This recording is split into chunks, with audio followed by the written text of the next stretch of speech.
What is up, everybody? We are back with some more Etheria Restart. I feel like I've been on a world tour. We've been trying to bring some of everybody in the community onto the channel. And this is because I feel like, again, there's so much valuable and tangible information. And I want to make sure that you guys are getting started in all of the different play styles that exist in this space. So we have a absolutely insane mind on the channel today. This is somebody that actually caught my attention with a video they just released, and we're going to talk about that in this in this video today. But definitely give a warm welcome to True Evil, man. Appreciate you for coming on the channel, dude.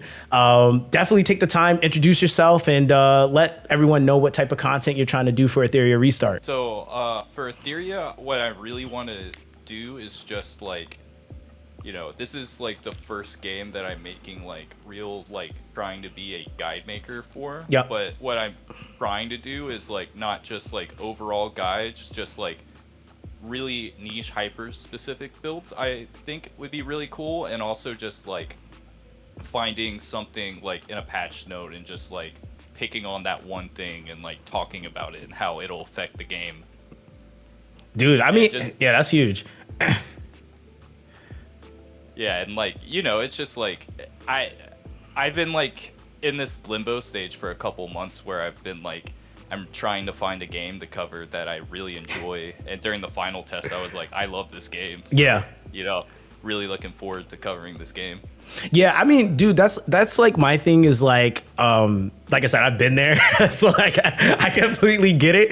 It's definitely again, to all my content creator friends that might end up seeing this, those of us that are at the top, it's our responsibility to try to uplift the creators in the space, because it is hard. It only gets harder, right? There's way more of us now than there was 5-6 years ago. So I feel again, when you make really, really good content, I think the community should know about you. They should see it. And for those of you guys that already know about True Evil, let us know in the comment section, okay? Because don't make it seem like I'm putting you on. Say you were listening to him he was underground, But yeah, man.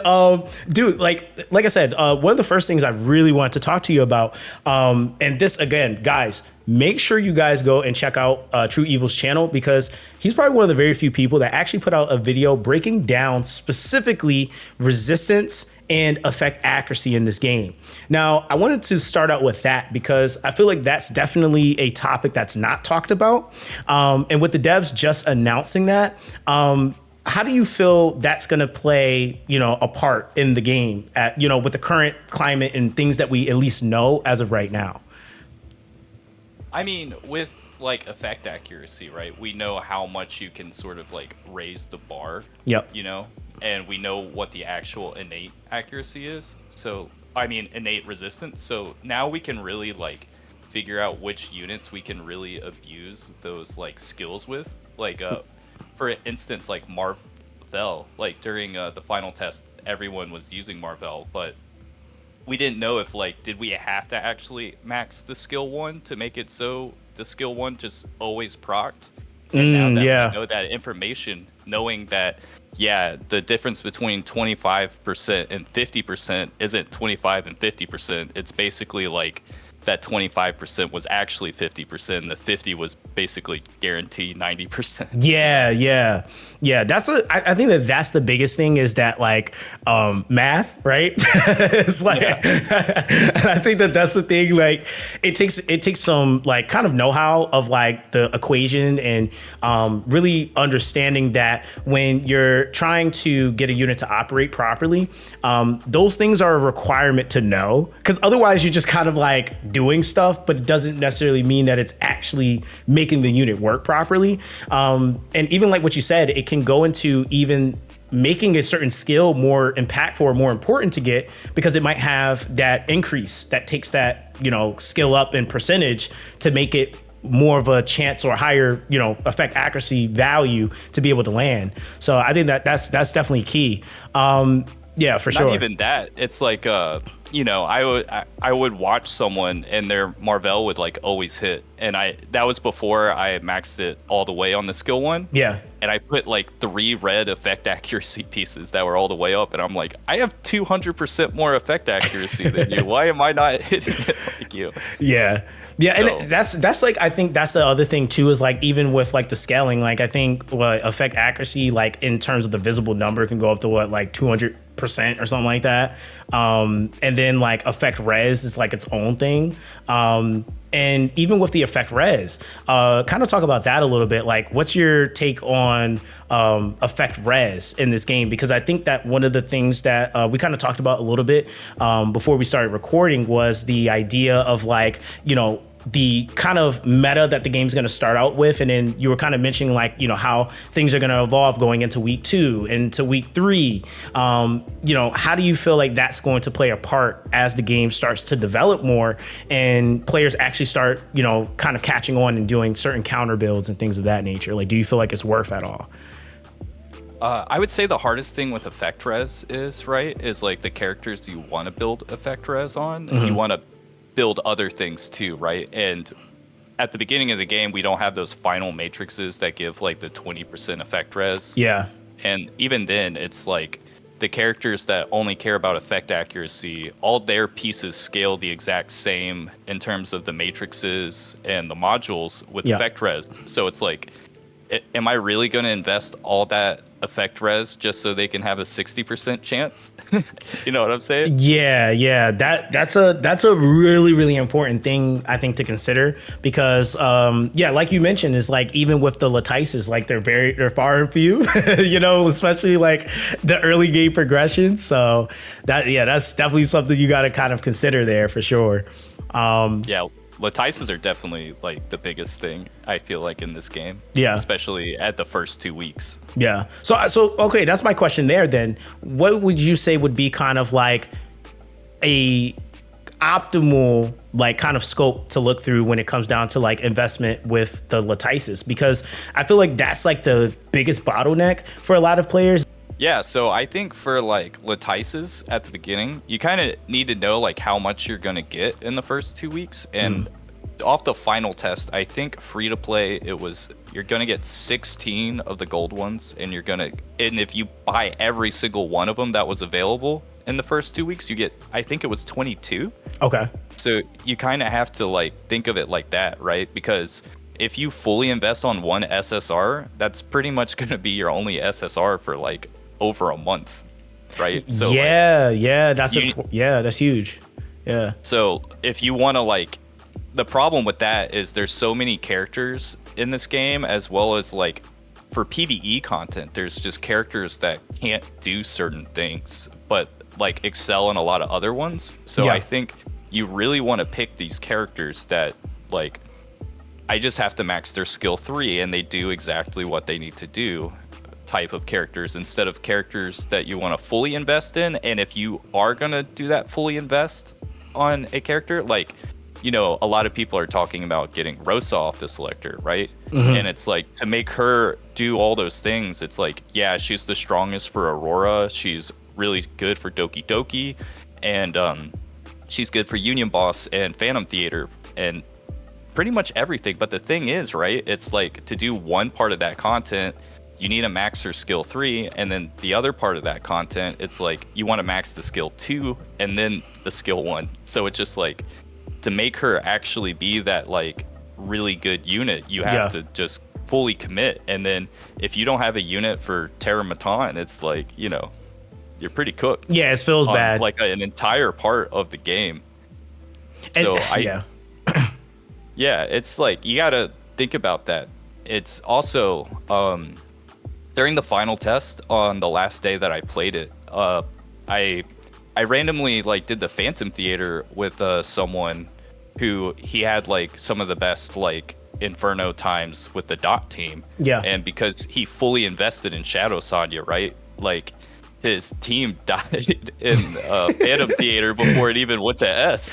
So does not even work in there? Because I'm like, no, it doesn't. Yeah. So there's just like content you can't do, right? If you fully invest in certain aspects of the game. So you have to make sure that you cover everything if you want like maximum amount of like the daily rewards for everything. That's the thing. I think that like, trying to get everyone to understand that, especially if this is like their first rodeo with this type of game, is that like, whenever you go into these types of games, the thing that's going to basically be the biggest play is diversity, right? Like, you can start making more isolated choices when you have things taken care of, because it's kind of like almost like trying to min-max day one, and it's like, well, you're gonna like not be using that piece for like in probably like the next hour. You're probably gonna swap that piece off. So am I really trying to aim for like perfect subs or, like those types of things? And I think that that's the thing. Like, even when I had my conversation with Sturby, like something he mentioned, which I wasn't even really thinking about, but it's like, making decisions according to what type of, I guess kind of like a lot of the amount of time you want to be playing the game. Like, you have like the short-term picks, which, go Rosa, right? Like, you just want to ooga booga, do everything really fast. Sure, go Rosa. But if you're trying to play like the game long-term, picks like Tiamat, Hell Kid, Tsukiyomi, those characters are going to give you crazy longevity because they're going to be options you can pair with things.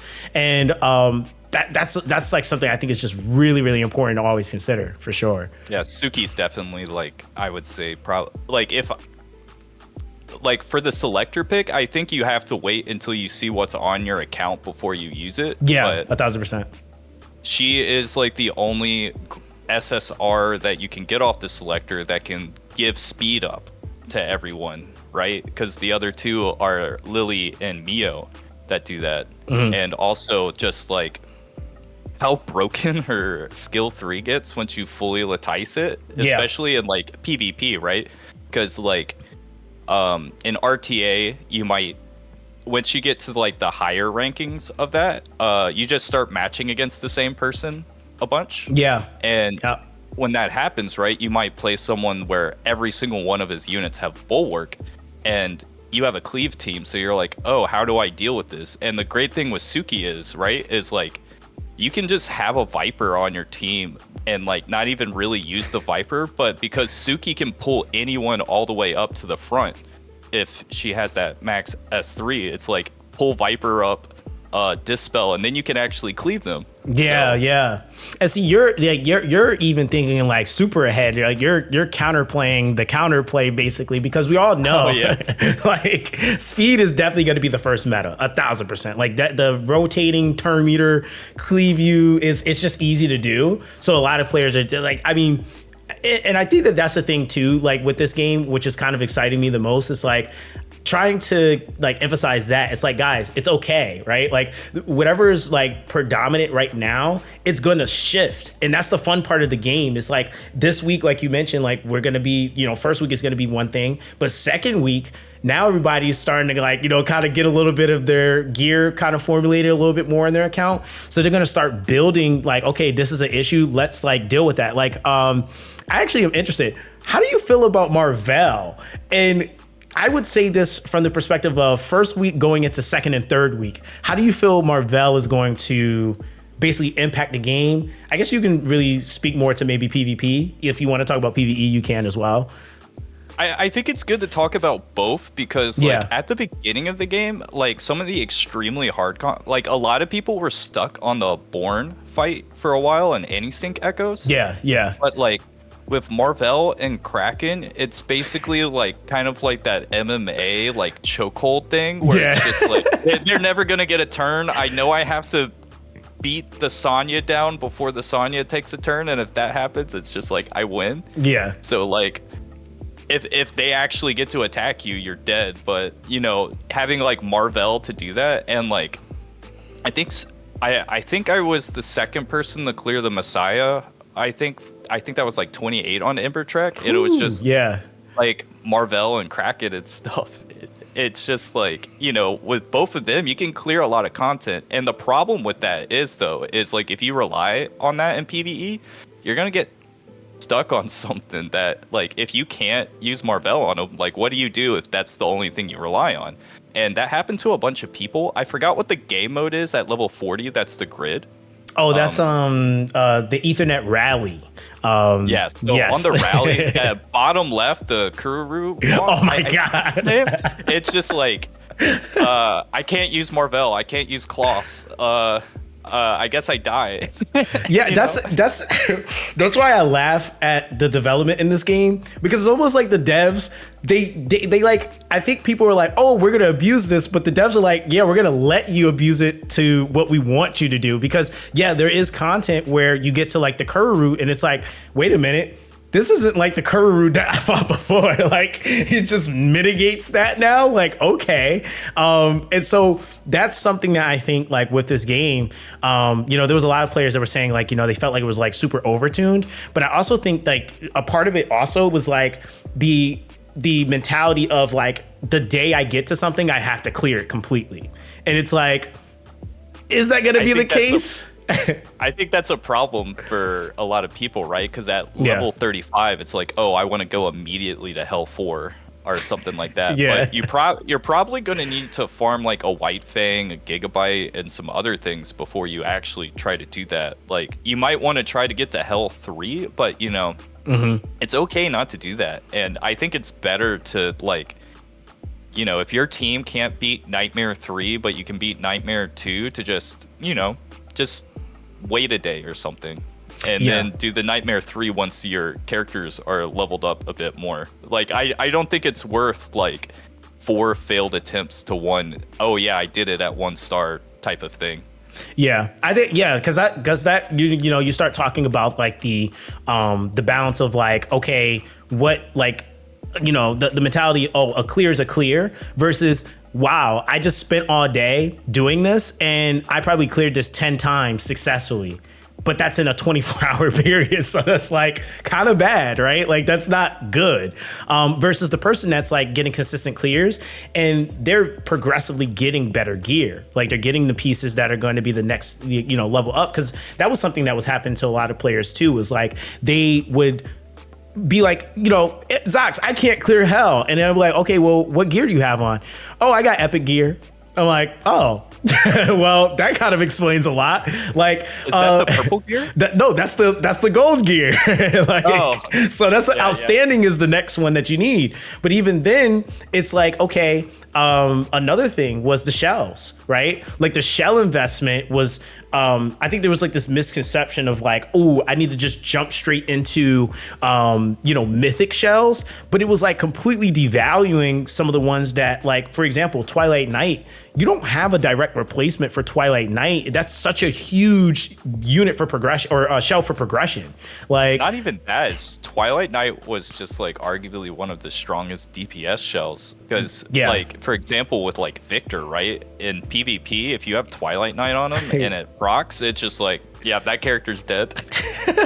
There's no coming back from that. And it's like, and what makes Twilight Knight even crazier is that the fact you can have a defense break and then also still have that proc at the same time. Like, it's its own defense break. It's like, I'm like, dude, that's like kind of insane for one, but then it also can be used to fill like the filler in gaps of where you might not have anything to help you with amping your damage. So now it's your turn, you got that defense break being applied, and now you're getting some scale damage. Like, it's like that, right? And even one of the things that, like, I think by design is always like super important to look at. It's like, okay, well, if you look at like what you're farming in end game, even when you look at shells, like say like, I say like up until maybe Nico Nana's when Inferno starts, those shells are still farmable.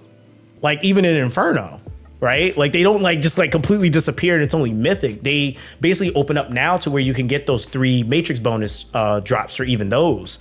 And so that's even going to open up a whole nother world. Like, I feel like you're going to have some characters on the, on the mythics, but I think that investment cost, like, I think, what was it? It was like 700,000. It was like something really insane. Yeah, like, you got to pick like once a week kind of thing if you're not like fully maxing stamina and only focusing on shells. It's like, it's a marathon, right? Yeah. So that, and I then guess, even No, I was go gonna ahead. say, No, go ahead. You're my good. favorite thing with Twilight Knight was my main DPS in the final test was Chloros, and like Okay.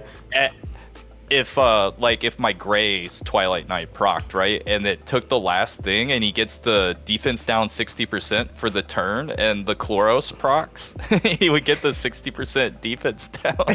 That's insane. Like, I just thought that was funny every time it happened. but that's like those are like those like witty combinations that you don't think like, ooh, like if this is paired together and then you have these specific shells. That's what I think makes this game so unique and different than like a lot of other turn-based games, is that like the shells really bring a whole nother element to your units, because the units do have really solid kits, but this like filters so much. Like it allows you to really make up for like the lack of investment, or which I think the biggest thing was like skill up investment for a lot of players. They're like, oh, I'm gonna just invest in that and get that up, and it's like, no, you probably want some things that like cool down your skills, because like you're not necessarily gonna have every single character on your comp ready to have their skill 2 or skill 3 back up when you want it. Like it's going to take you time. So I guess that kind of gateways into the next question I wanted to ask you was for, for RTA, what was the strategy that you liked the most? Or do you feel like you were like kind of more of a flex player, like you just kind of played into whatever like that, kind of came up against?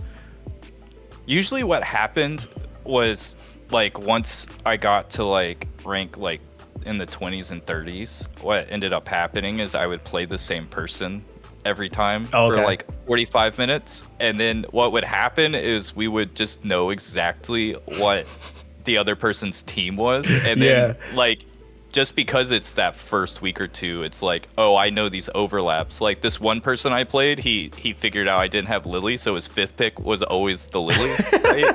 And then like I would win because like one person had the exact same DPSs as me. Yeah. So like I would pick like T as the first pick, and then he's like, oh, I'm gonna pick Sonya Linglao to counter that so he doesn't get the healers. And then I would pick the other 2 DPSs on his account, and then he wouldn't have the DPS. And then he just like auto quit. It's like stuff like that, which is like I think kind of funny. And like also it's, you gotta like think about that, right? It's like, yeah, I'm countering his first pick, but like that means he can counter based off like the knowledge of my account, because the most anyone's gonna have that like first 2 weeks is maximum 9 units, and like even then that's like kind of stretching it. I agree. That's definitely like the thing that like from beta to beta, like just kind of testing that and like seeing how like far we could kind of take the limits of like trying to just go 6 stars and then like building everything else up progressively. It was not nearly as valuable to just take that investment and spread it across, just trying to have multiple 5 stars built up, so that you basically would have more options. Because that's the thing that like, and that's what I really want like everyone watching to kind of understand. If you notice, the common like denominator and the thing that everyone said, no matter what playstyle preference they preferred, was they had options. Like every single player that was at the top had options, so they weren't running into issues where like I have a video that's coming where this guy was like kind of raging in my comments section about like the top 4 units to invest in for RTA and for PvP, and I'm just like, well, if you go in the game with that mentality, you're gonna kind of cook yourself, because if somebody picks 2 of those units but you only invested in 4 units, now you have no units. Like you just gotta lose. It's like if you want to do the bruiser route, right? Like I would, for RGB, the best 3 in my opinion would be Hellkid, Rahu, Tiamat, right?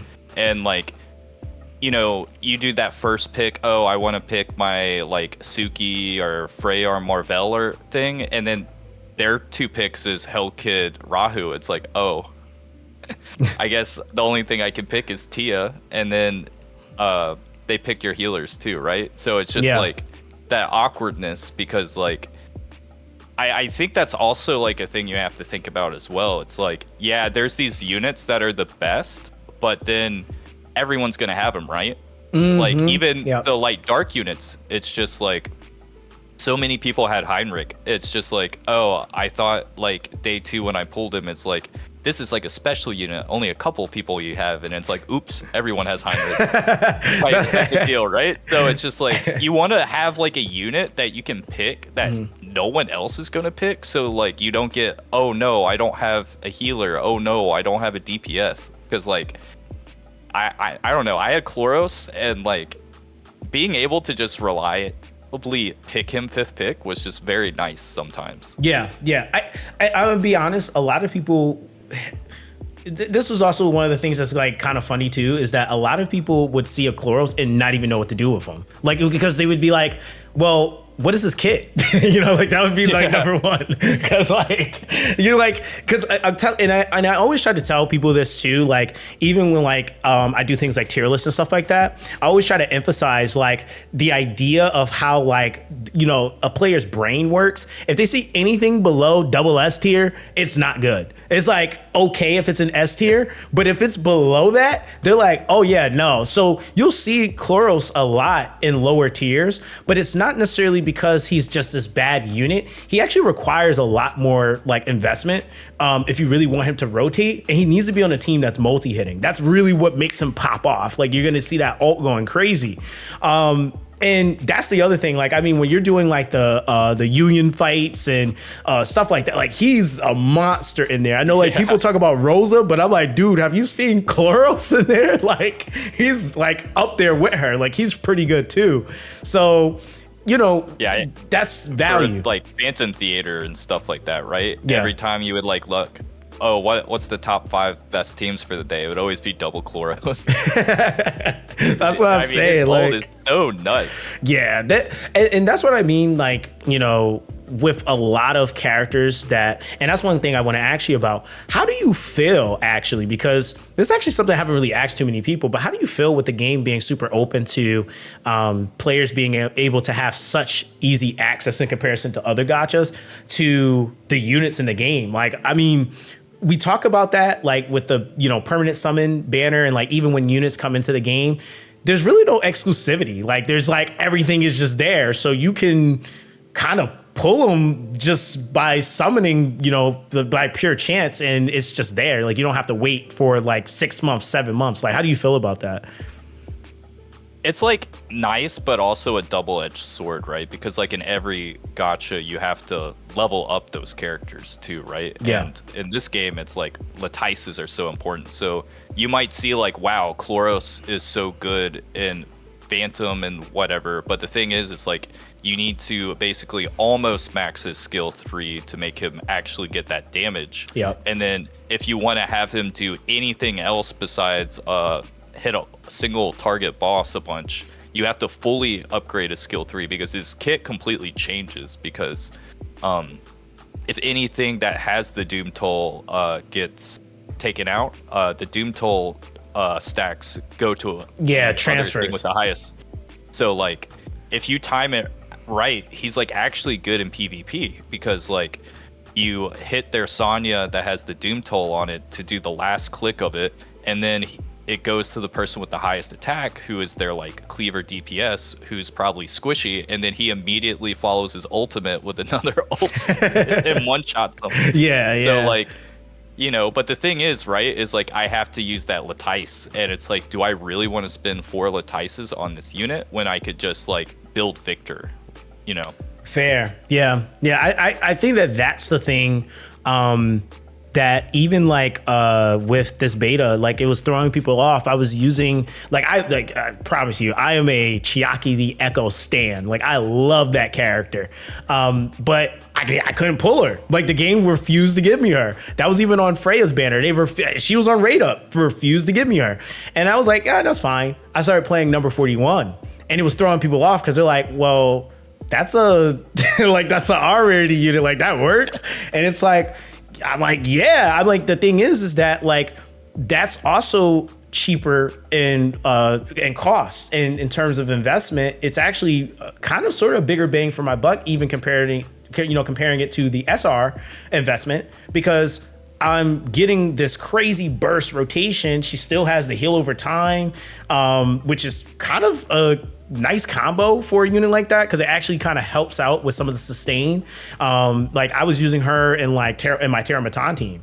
I used her for like everything. Yeah, like she's good. That was the first character because the thing is with the rare 2, right, is like it's so much cheaper to like on the prowess like materials to like fully up, like I think day 2 you can fully upgrade all her skills if you actually want to, but I upgraded for the speed on the skill 1, and then I fully upgraded the skill 3, and like what I was talking about having a unit that no one's gonna pick, right, is like if I didn't have a speedster or something like that, I knew they weren't gonna pick number 41. I would pick number 41, and either they banned her just because they're like, what is that? I don't even want to like I don't know what that is. You know, the fear of the unknown, or they're like, psh, that unit sucks. And then all of a sudden my number 41, it's like, oops, actually I put all my speed on this one.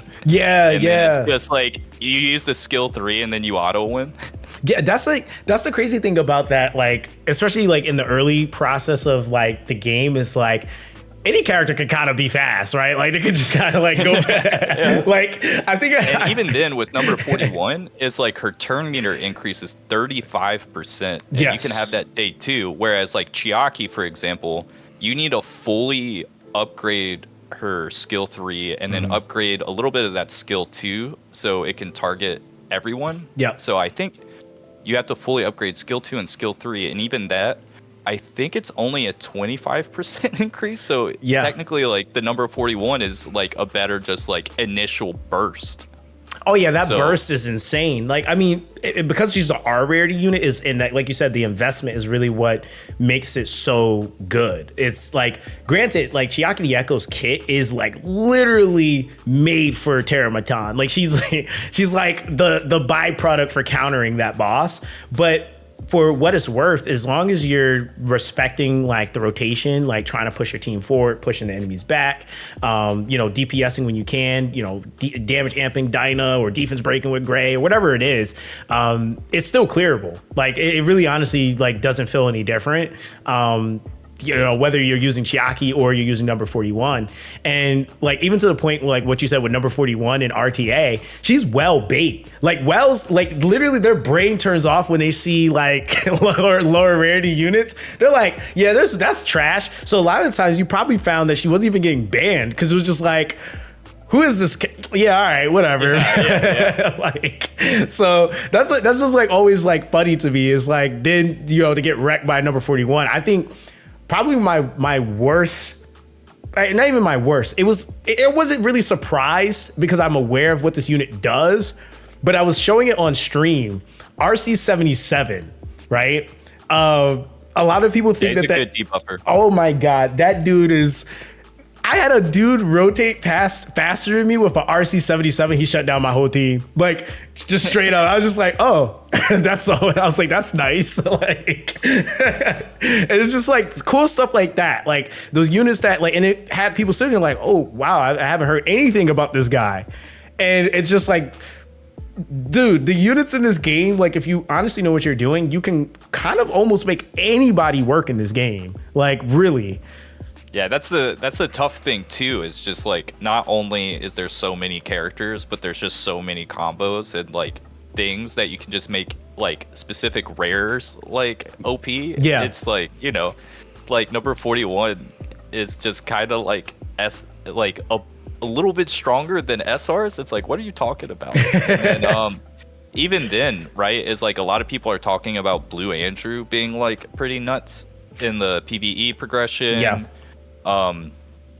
Victor is like insane. There's like so many, and then like Ren the Unbowed is also really strong if you build her correctly. Yep. Like she was popping up a lot at the like very top of RTA the last day, just because it's just like no one's gonna pick her. She cleaves, speeds up, and then if they have a problem unit, you skill to them to speed them down. Yep. And then just because of that speed gap, like if there's only 2 people left, right, it's just like she's gonna plow them down.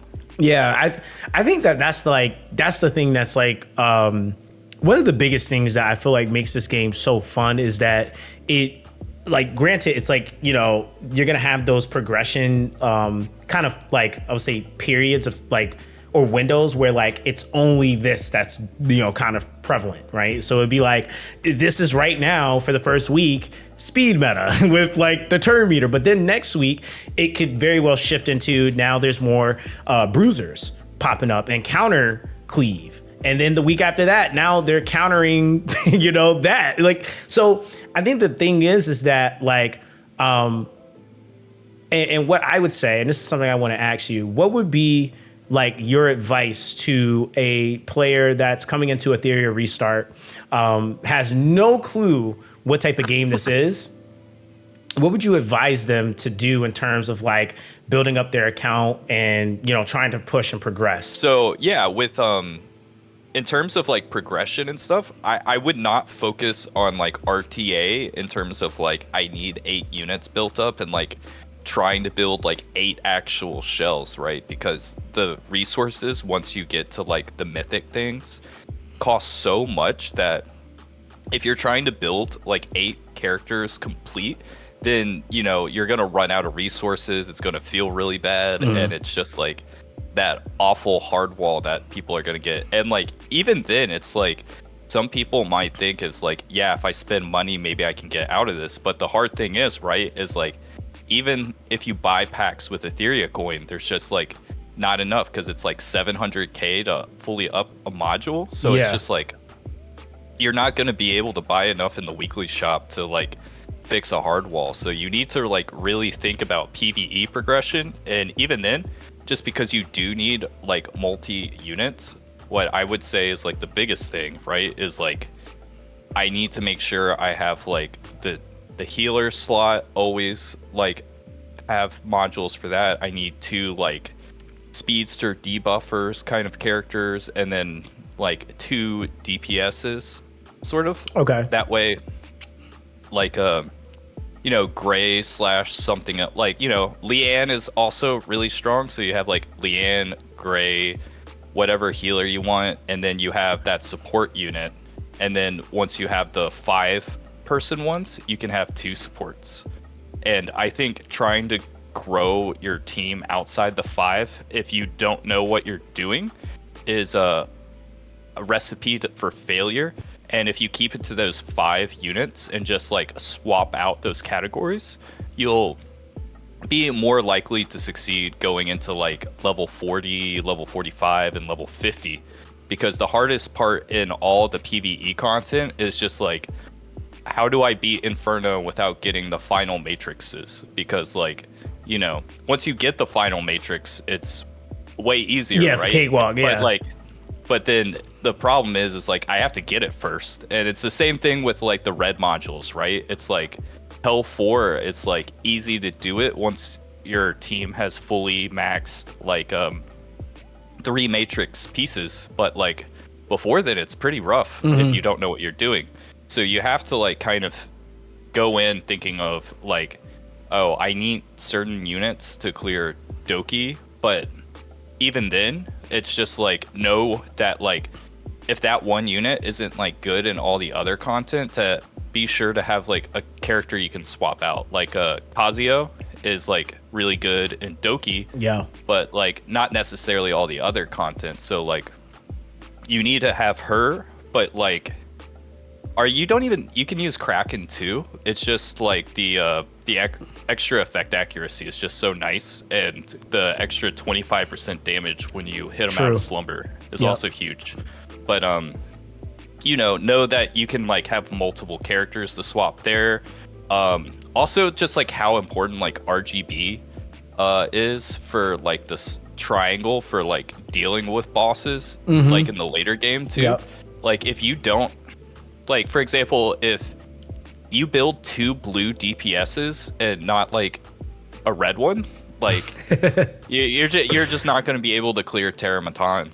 Yeah, that was that was cooking a lot of players, because I think they were looking at the information from what we were able to test and play at end game, like, you know, with like these test server accounts. That's why I've been being super transparent with a lot of players. Like, guys, what you're looking at is values at in game, and these we're kind of already preset. Like that workup is like a whole nother thing, right? Like, because like you mentioned, what do you do before you actually have the proper gear, right? Like, that's the biggest thing. And that's the hardest thing because of I talked about how great the roster is. It's a double-edged sword, right? Because like if you pull Born, you're just like, oh my God, his skill 3 does so much damage. Yeah. But the problem with Born, right, is like, first off, he's like really hard to pair with other units because he can't crit, and there's just so many units that have effects that give bonuses for crit. Like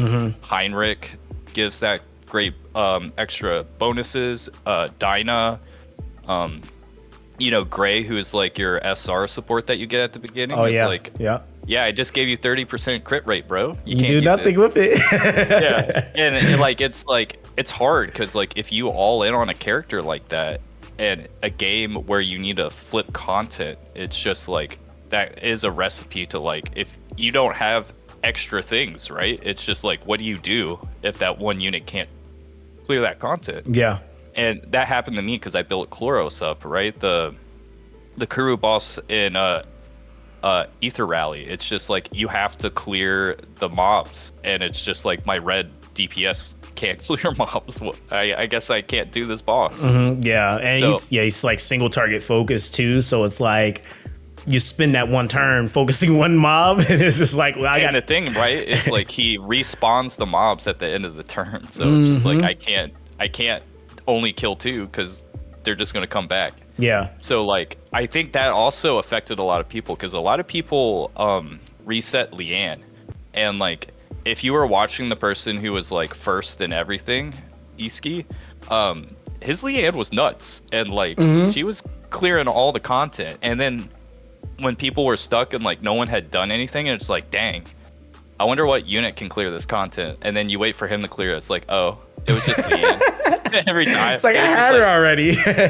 Yeah. I mean, because like I think it was like I wanted to beat Dahlia day 2 or something. And I just like, she had so much health, right? And I was just like, my friend was like, oh yeah, I just cleared her so easy. Well, look at my Chloros. And I was just like, I just pulled Chloros. Like, I'll do that. Yeah. Yeah. So like, it's like, yeah, I saw this really cool unit, but also it's just I need that diverse roster, and even then that could affect you. Like for RTA, for example, it's like, oh yeah, I want to build a bruiser team. The problem with that is, right, is like you need cleave units to clear PvE. Like for example, that Kuru boss, there's no way you're going to be able to clear it with a bruiser team. Like even if you have like Hellkid, right, he's just doesn't do enough damage. He's like great because of Shroud Barrier, right? He's not great because he can absolutely decimate the enemy. So it's like you need someone like Leanne, you need someone for things like that. You need like a Messiah, you need a Mocha, even if you are building like that bruiser tank, because like there's just too much content in this game for a like one shoe fits all unit. Yeah, and I think that's actually a really valid point, specifically how you said it like that. It's like there's really, again, there is too much content for there to be one unit that just obliterates everything. And I think that that's something that, is a big takeaway, because a lot of players want that one, that singular answer, like, tell me what's like the triple S unit of the entire game and I just win. And it's like, guys, this is a game that they want us to play, so they kind of are like, not giving us the easy way out like that. And when we did have units that were kind of feeling like that, for example, Hoyan like literally was like one-shotting basically every boss in the game. They were like, yeah, nah. So like we was like, okay, cool. And to our surprise, she wasn't even in the game last CBT. So we had hyped people up like, oh dude, Hoyan's nuts. She's gonna be such a great pick. And she wasn't there. And now we're getting this new rework, and for all we know, she could be doing single target AoE, we don't know. She might do something completely different now. So yeah, she might be a new unit. Yeah. And that's something that I think for me, I know there's like, you know, some players will like kind of write it off as like they're just going to nerf everything. But I think with a game like this, it is so imperative to have balancing, you know, and regularly making sure that they're checking on, you know, characters that are falling out of relevancy so that, you know, you don't, like you mentioned before with the Latices, it's like nobody wants to invest into a unit and then you put them on the bench for like 6 months. It's like, dang, like that just feels bad. Yeah. So yeah, I feel like that's definitely a big thing. I think the last thing I want to ask you about though, is your favorite unit, dude. Right, like this is gonna start a little controversy. No, I'm kidding. Who is your favorite unit, or you feel like is a unit that is like kind of like your go-to? It could be either one. I mean, I mentioned Chloros a bunch in this. I really liked him, but like I don't think he was my favorite unit. Yeah. And like it's so hard to have like a favorite unit in a game where you're like rotating between 10 units, right? Yeah. It's just I think it's so hard because you like things for different reasons, right? Yep. You like things for aesthetics, you like things because they're cool. Like for Chloros, like it's fun because his kit actually creates a mini game, right? Because it's like, oh, I need to do 10 hits to do this death toll. So yeah, then you start thinking, being like, oh, this unit's S1 only does 1 attack. I don't want that. And it's like, oh, Freya's skill 3 hits 4 times. Yeah. And types like that. And it's like things you wouldn't think about, right? And it's like, I like him just because you can just build so many different things. And like with shells, the shells count on that count too. So it's like shells that attack twice are like, oof, that's oh yeah, really yeah, that's true. Powerful. So it's like, I think if you like full on Chloros team, you can ult every turn twice.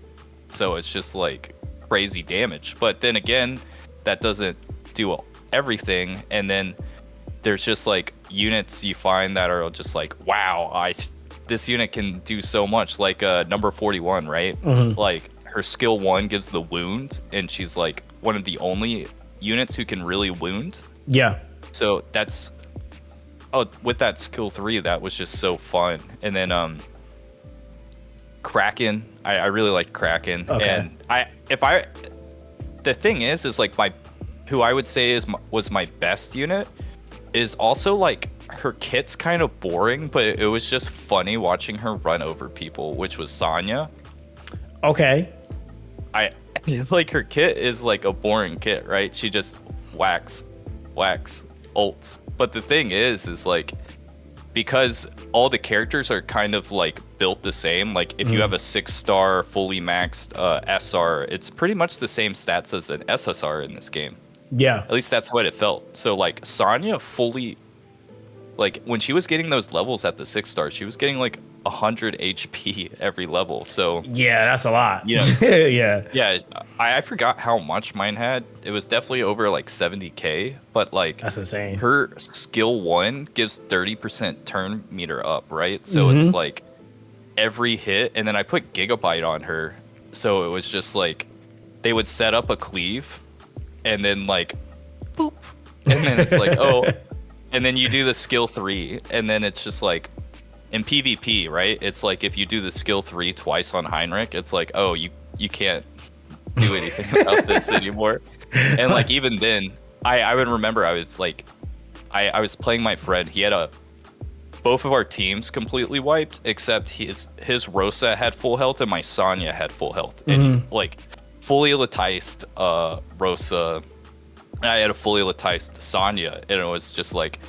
I'm just gonna ult myself twice so you can't ever kill me, and then basic attack all the way until I start rezzing my units to like actually kill you, and then the Rosa dies out of attrition, which is like it's crazy to think a Sonya can be a Rosa. Yeah, but exactly.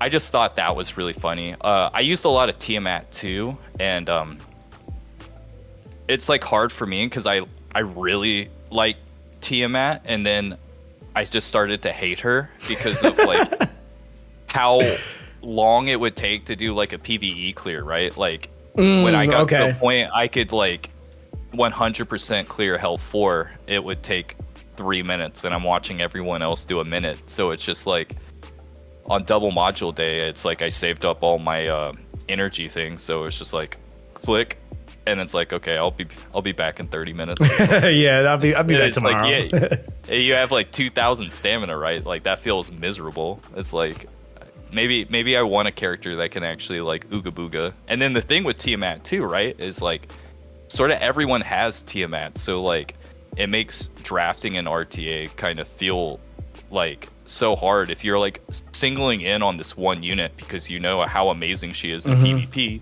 and then they just first pick her and like your whole team is like dedicated to her, right? Yeah. And that's the problem with her, I would say, more so than the other two of the really good bruisers, is like Rahu can pretty much pair with anything, and it's just like pretty brutal. Like Iski was pairing him with Leanne, and like, oh yeah, that's so great. And then like Rahu Viper is probably like one of the scariest combos. Hell Kid Rahu, it's just like, you know, it's even though like one character is like, yeah, it's in a vacuum is like really great, it's just like you also appreciate versatile characters. Yeah. Like, I think versatility is like the biggest thing in this game, at least when you're doing that first month, because like as I was saying, it's like there is no one shoe fits all unit. So like once you start building your team comps and stuff, it's just like, you know, it's like this shoe is awesome, but this shoe is like a size 12, right? And then all your other shoes are like a 9. Yeah. And it's like it doesn't work with this, because Tia, it's just like you would see like combos and you need specific units, and it's like the first 3-5 picks, it's just like they're all taken, right? So it's like it's just really a struggle if you only rely on one unit. So I would also say if you're like focusing on RTA, don't go in being like, I'm a Tia main. Because like, you know, with other gacha games, you know, you see these subreddits where it's like, oh yeah, I'm a this main, I'm a whatever main, Silver Wolf mains. Or, yeah. It's just like, you can't do that in this game. If you do that, like, you're gonna get cooked. There's too many people who have similar units. And even then, it makes it so like units that are like kind of boring. Like I would say Hellkid, like his kit's not like super exciting, but it's just like it's so versatile and he can do just so much, right? That it just makes it so even though his kit isn't like super flashy, it works well with so many people and like will get you those wins. Yeah. It's like the you know, it's not flashy, but it's effective, right? So it's like it's something that gets the job done. And I think that that's the thing is like, if you want to win, it can't always be, hey, I gotta have the cool, you know, cleave kill. It might be that slow burn. I gotta sit here and and let my Sania beat you. like, yeah, my Sanya, like literally, I have so many clips of her just like soloing teams. Yeah, it's like I probably had the strongest. I felt like I had the strongest Sanya. It's just like, oh, they have 3 characters left. I only have my Sanya, and my Sanya still win. Yeah, and that's like, what I mean. Yep.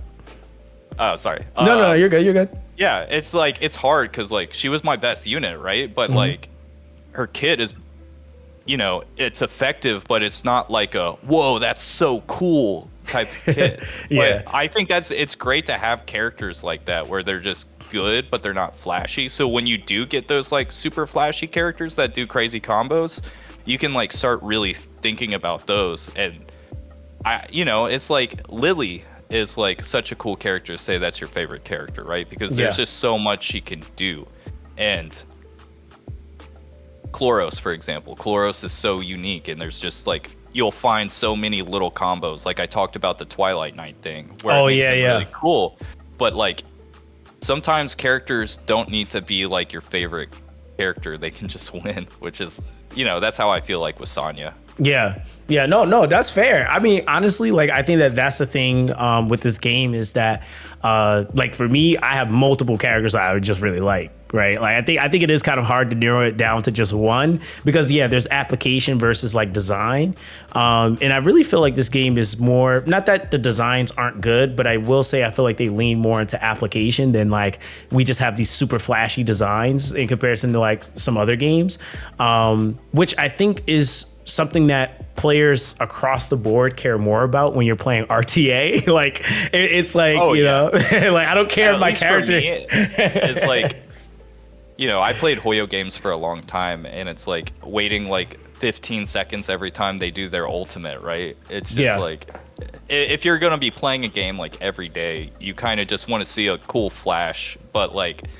I don't want this skill to play out for like more than 5 seconds, right? Yeah. So it's like cool when they have like Heinrich, he pulls the gun out and it like turns Super Saiyan or whatever and he shoots. Yeah. Like that doesn't take a lot of time and it's also super flashy and cool. Yeah. And I would say like he's also like one of those characters where like I really liked him, but he's just like a specific like niche kind of character. Because everyone, at least at the beginning of the final test, was like, he's the best DPS. Like, you gotta build him. And I was seeing people build him as like their main DPS, and they're just like, I can't clear any content anymore because he doesn't do any damage. Yeah, I tried to tell people that he would like, and no one wanted to hear it, but I was like, dude, he's a sub DPS. Like, if anything, I'm like, at best, he's more of a buff stripper than he is anything else. Because I'm like, for the content that you really want to use him for, he's not even built like a DPS. He's built with like a ton of speed and effect accuracy. Like, yeah, with like, him, he's like the replacement for Dinah, right? He's not like the replacement for Leanne, which is like what people were doing. And like, they kind of need to, like, PvP is a little bit different because the HP is different than in PvE. Mm-hmm. So like, if you have him as like if you're going to do like Hellkid Heinrich as like your first two picks, if you're going second, like those two really work together, right? Because you don't need to like do 50,000 crazy Victor Didding numbers for PvP. So like his skill 3 actually does damage. Because both of them have those practical applications, it makes them really good for those modes. But like, you need to realize that he's a debuffer. So if you're like, the Infinity Train, I would watch people and they're like, oh yeah, I'm going to use Heinrich as my main DPS for that. And then they get to like wave 16 and they're like, I can't clear any of them. Why are they so strong? It's like, you're not using a DPS. Yeah, and that's one thing I know the devs did like address was like classification, because I think that was kind of confusing some players. I think like if you like are pretty savvy in these games, you can kind of identify like, well, if this character's doing more of this, that's kind of what they are, or even if they're better at that said thing, that kind of can like classify them a lot easier. But I think that that's like something too that like it's gonna come with like trial and error in playing. Like, I think that that's like one of the things is like, if you're gonna play something like Etheria Restart, you have to be willing to experiment, theory craft, getting comfortable with actually learning how units operate and how they combine with other things. Because if not, you're gonna always kind of have like a baseline understanding, but you'll never really excel. Like, you're never really like start shooting for like top rankings and stuff like that. Like, you have to learn the game. It's kind of the same thing I felt like with E7. Like, I learned E7 in like 30 days, and the difference between me and people that just casually played, for the last 4 or 5 years was like insane, because I really took the time to understand like what was triggering, how this trigger, how that status effect worked, what character pairs well with this character. Like those things matter for sure. They absolutely matter. I think that's why a lot of people didn't like Leanne, right? Is because they didn't know what her passive did, because like it is a little hard to read it because it's under the skill 1, right? Yeah.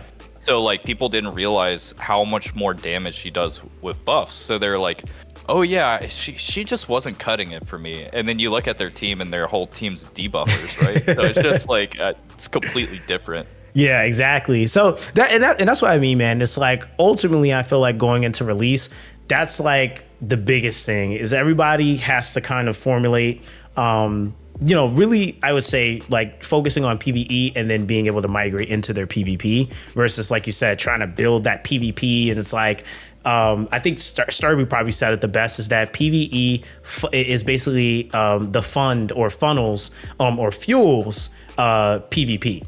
Like if you don't do PvE, you're not going to really be able to do your PvP as well as you would like to. So not only that too, right? Is like if you're not focusing on PvE first, like yeah, you may dominate day 6 and day 7 of PvP and that'll feel really good, but then you spit so much resources that you can't clear Inferno. So it's just like, yeah, you were number 1 for day 6 and 7, but now you can't get Swift Raid, and everyone has Swift Raid, so they have 20% more speed than you. That's a big mental shift too. It's kind of like, the long game. Like I think that was like what Sturby kind of talked about. Like he didn't really do anything proper the first couple of days, but he still made it into like the top 10 because he made certain investment choices in his farm that allowed him to be able to surpass those people that were like, ooh, I'm number 1 on day 2. But it's like, well, you're not even investing in the proper thing to push you to the next point. Like now you're stuck at Nightmare, So yeah, that's definitely a really, really valid point. 1,000%. It's always tough on a game because there's just like so much content, right? It's just like it's just hard because like you might go into this and be like, I only want to do PvP, and that's the tough thing. It's like you got to wait till you eat your actual dinner before you get your dessert, right? Yeah. Like, see, there you go. Good analogy. Yeah, it's just like and like that was my hard part, right? Is like I wasn't focusing on like I need a Doki team, I needed a pair team. I'm just like I need a PvP team every day, and it got to the point where it's just like, oh, I'm just gonna focus on PvE for a while, and then like you realize that these units that people are like, oh, they're bad in PvP, but they're like actually really good. It's just like you listen to someone and they're like, oh yeah, they're bad. And it's like, did you try it? Because like, I was using Gray as like my only DPS, and like in the top RTA stuff, it's just like, I was trying to pick Gray before they picked Gray because I knew they wanted to pick Gray too. And it's like, Gray may not be like a top 2 picks, but like I was seeing him consistently 3rd, 4th pick. Yeah. So it's just like, these PvE units can definitely just win you like PvP. Like you don't need to be like, oh yeah, Leanne isn't good in PvP, because like, yeah, she is. Yeah. If she has like a max skill 3, right, and she procs the turn meter steals, she's just immediately going to go into free turn skill 2. Yeah. And her skill 3 into a skill 2 is pretty much going to wipe anything in PvP. Yeah, I don't think a lot of players realize how like similar her and Gray are, like in like application, because like her kind of stipulation is the turn meter still, but they gave you 2 free characters that literally basically get like, Gray gets a guaranteed extra turn, and she basically, when she has her skill 3 invested, gets an extra turn. Like it's like perfect for you to get the damage amp buff, the defense break, her damage rotate into her skill 2. Like it is like literally a whole entire setup for you to basically have success in like, say, a cleave comp, which is like they kind of already are telling you and identifying. They know what players are going to be playing into in the early game. And that's what the freebie units they give you. Even like when you look at like a lot of people were like kind of looking at him and kind of downplaying him, but Kachi. Kachi literally is like, he's basically a baby version of Kraken. Like, it's like, minus the CC freeze, he has the stun, he has the turn meter pushback, and he has the cooldowns in his kit too. And he can push someone up 100%. He's that unit, right? Yes, I think yeah. And so, like with that, right, is if you're trying to do like some cheese, like speed clear combo, it's like he's always going to be in the game, right? Because he can just, I'm just going to use this one unit to ooga booga this boss. So it's just like free turn. Yeah. And so, I think that that's something a lot of players were missing. But yeah, man, I'm not going to take up too much of your time, dude. I like absolutely had a blast. Next time I have you on, we got to do something really fun. Whether it be summoning or a challenge or something. Guys, make sure you guys go and subscribe to True Evil. My man's has been sitting here, and I wanted to say this at the end. I didn't want to say it at the beginning because I didn't feel like anybody was going to believe me. But he's been sitting here, man, with the flu. Like he's like coughing now, but he has been sitting here an hour plus with the flu, dude. So please, please, please go and subscribe to his channel. Like I said, guys, definitely make sure. Look, he got the medicine right there. Like, definitely make sure you guys subscribe to his channel and check out his like most recent videos, man. I'm telling you, I'm trying to make sure you guys are in reliable hands when it comes down to the content. And I definitely think that he is, you know, adding a huge amount of value to the community. So again, man, I appreciate you for coming on the channel and just taking time to even sit and chat about, you know, Etheria, man. Yeah. Thanks for having me, and I'm really looking forward to the game coming out on Thursday. And you're streaming it, right? Yeah, I'll be streaming. Like again though, hey, if you want to hop on call, you're streaming, we could dual stream. Hey, I'm cool with whatever, dude. So yeah. Again, anytime, let me know. But yeah, guys, that's gonna be that with this one. I appreciate you guys for tuning in. Like I said, make sure you guys go over and subscribe to True Evil's channel. But that's that, guys. Stay blessed. And I'll catch you guys in the next one.